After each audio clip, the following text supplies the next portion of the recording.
Welcome to Medway Peninsula Modern Railway.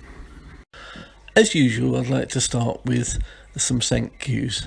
The first, I'd like to sincerely thank the people that have come on board and subscribed since the last video, and we're now up to 78, which is excellent, and I sincerely thank you all, and please continue to watch and to promote the channel.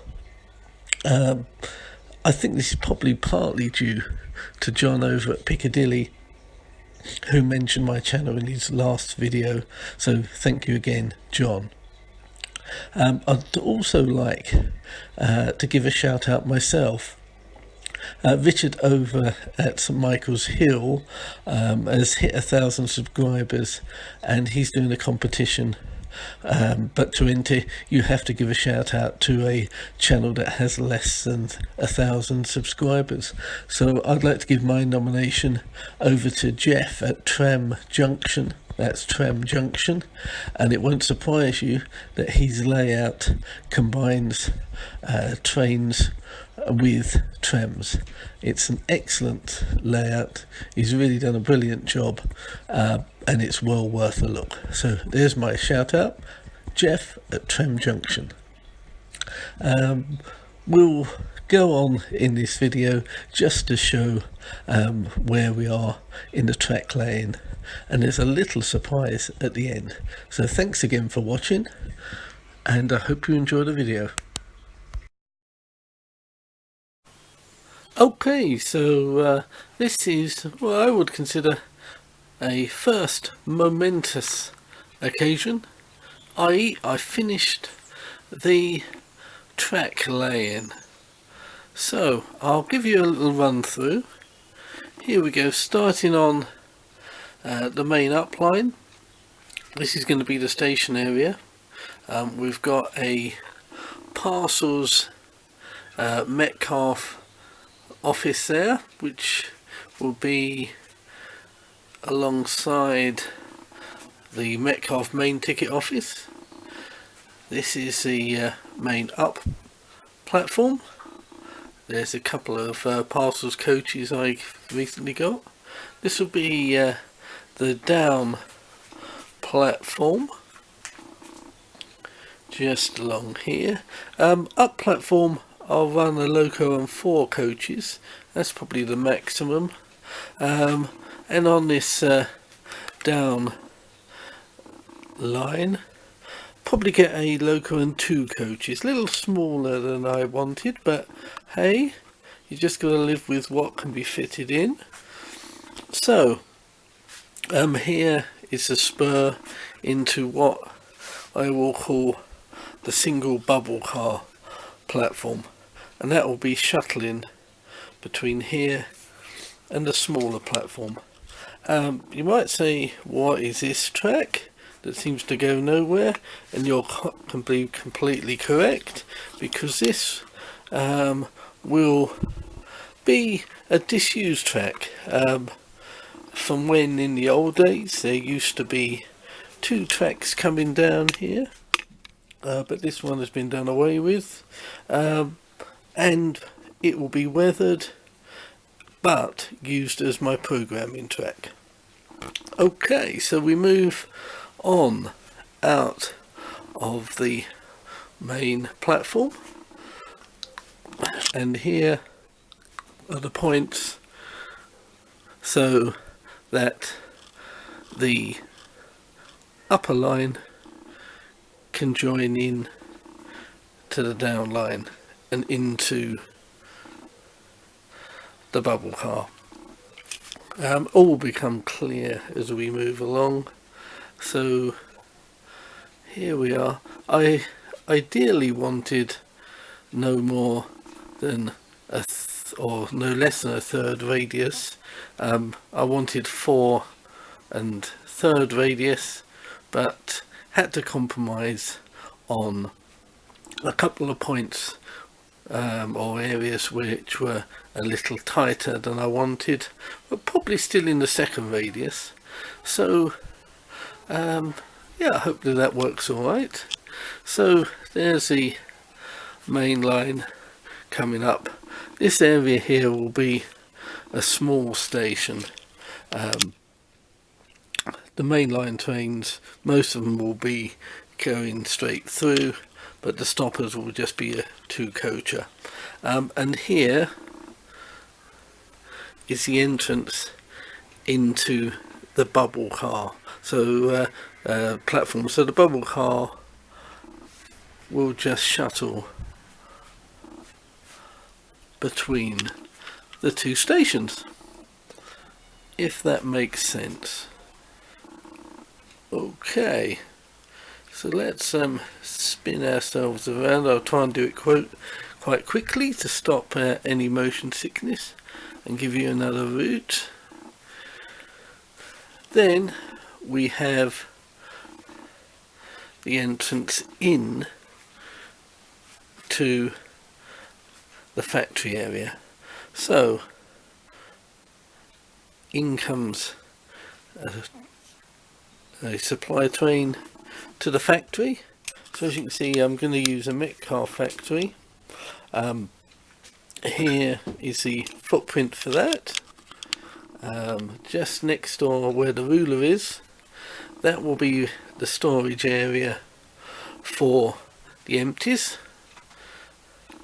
If that makes sense, because that will come off of this point here, and then there is just another point there, and that can be a fueling area, and also a standing point for the factory pilot, who will be able to pick and shunt the inward and outward wagons. Along here I've probably got room for 2 wagons, and the empties storage area room for about 4. And then just finally this line here, I don't know if you remember from previous videos, but this is going to be just a sort of storage area. What I wanted was to sort of have a scenic break about there and around about here, and so that will be hidden. And so to give an idea of sort of bit of realism, say a fast train can come in, stop in that area, I'll do a bit of shunting around here, the bubble car can still shuttle it through, and then that train will emerge. You're just given the impression of distance, but I'm not sure how to do it, how I'm going to block this off. So any suggestions you've got will be greatly appreciated. Do I put sort of a retaining wall along here as a blockage area? Do I build a tunnel? Do I just have maybe a back scene along here? Any suggestions would be greatly appreciated. Yeah, so that's the factory area, and then here, and now excuse the mess, but this area along here is going to have a road that's going to go into the goods area, coming out sort of here, and then the road will continue this way,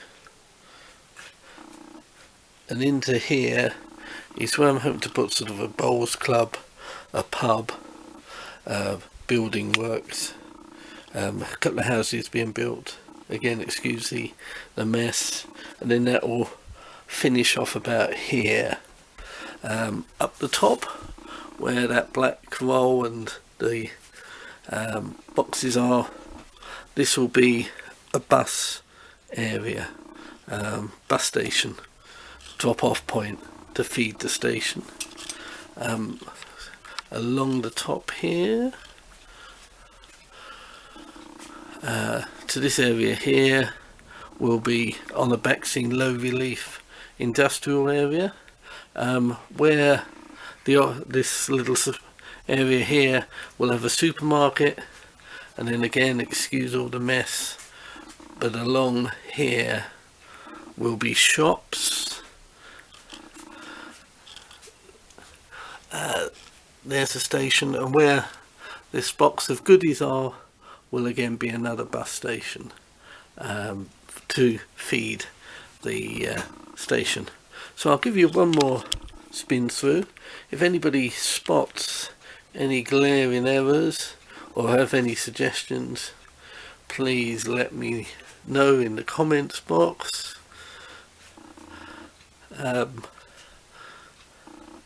Yeah. As you can see, it's all been laid on cork because I wasn't sure where the track would have to be moved when I was in the middle of build or laying it, and it did, but I will cut away to give a shoulder ready for ballasting. I pinned it down because, to be honest with you, I wasn't confident enough to glue it in case of any changes having to be made. Yeah, there's a couple of areas where ideally it would have been straighter. I had to make some compromises. I have run wagons to and fro, and I haven't had any touch with derailing issues. And we'll just have to see. Next point will be wiring. So if anybody's got any suggestions, tips on best practicing, I'm going to be using Cobalt point motors with their alpha control box. So there we are, that's the first look. As I say, it is a major breakthrough, and look out for further updates. Okay, thanks very much.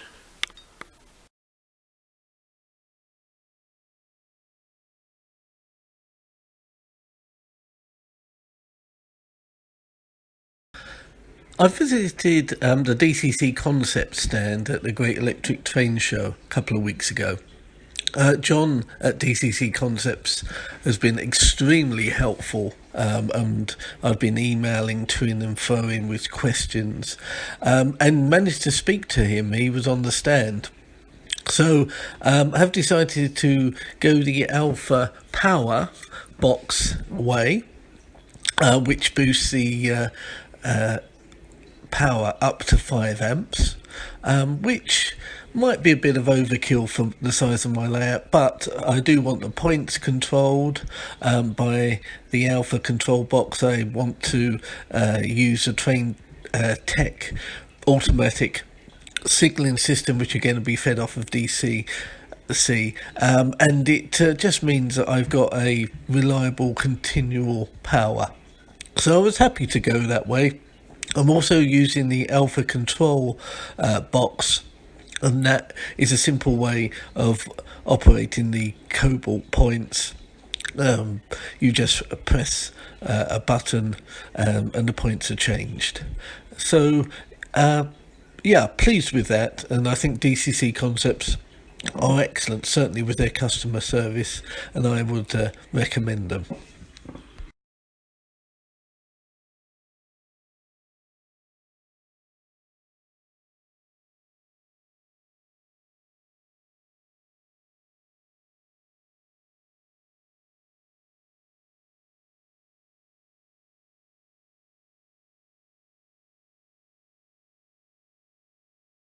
As you can see, I've gone down the Metcalfe route for station buildings. I did like the look of the pre-built Bachmann Sincraft main station buildings, but they were quite expensive. For one of the buildings at a cost of £50, I've managed to get the three. I'm happy with Metcalfe. They look nice and are not too difficult to build, he says. So we'll just wait and see.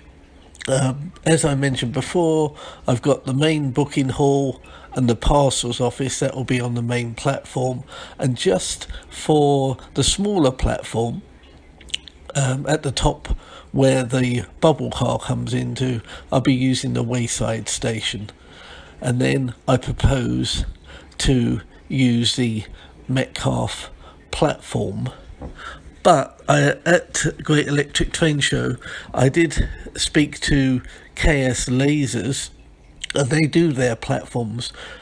Expensive, perhaps, about £7 for 250 millimeters length. So I would like to use them if possible, and I might use them for the main platform. I'll just need to build the Metcalfe buildings, the booking hall and the parcels office, and then just see on measurement. So it'll either be the laser cut platforms or the Metcalfe platforms, and I'll keep you updated. I bought another 2 Hobby Zone storage units, the 3-drawer and the 2-drawer.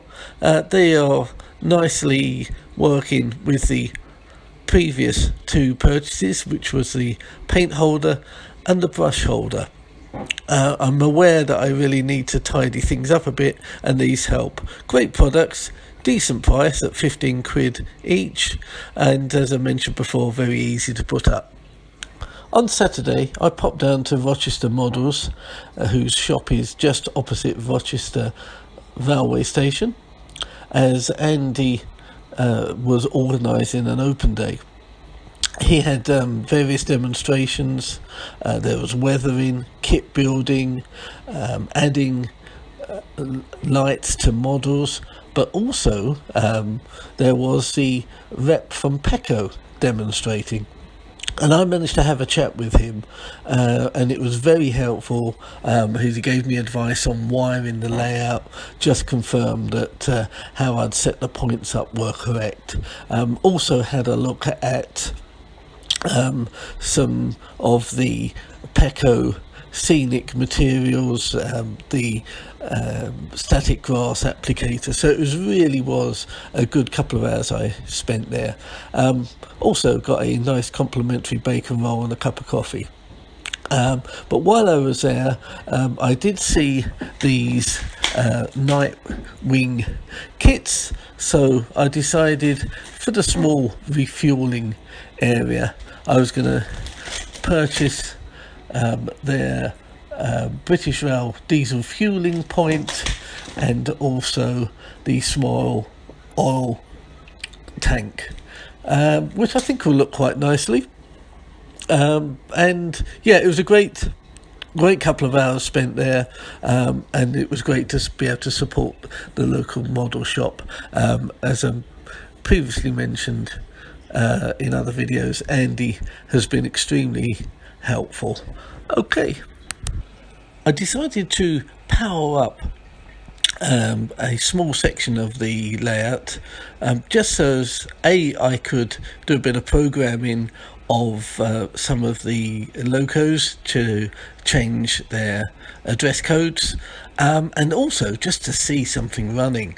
So the next couple of videos we'll just see a couple of the locos running. As the apologies for the poor quality of the video, I was trying to video at the same time as operating the controller, so not the greatest quality of video, but lovely to see some trains running, and it's almost a breakthrough point for me, so I was delighted.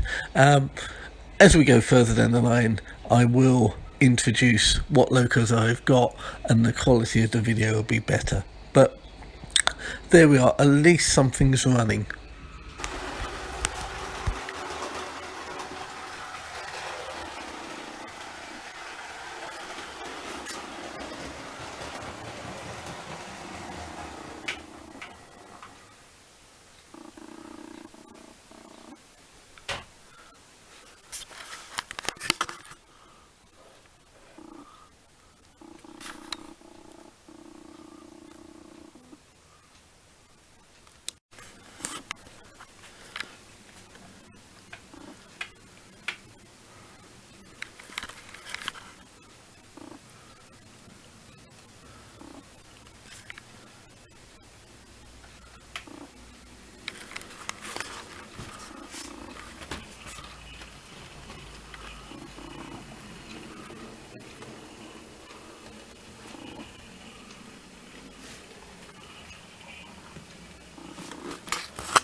Many thanks for watching this video and supporting the channel. And may I ask that if you haven't already done so, please can you subscribe, like or dislike and share. And I really do appreciate all the support that has been given, and I'm hoping to hit 100 subscribers. You never know. And keep a lookout for the next update, which, if all things go well, will be the completion of the wiring. Thanks again, folks, and happy modelling.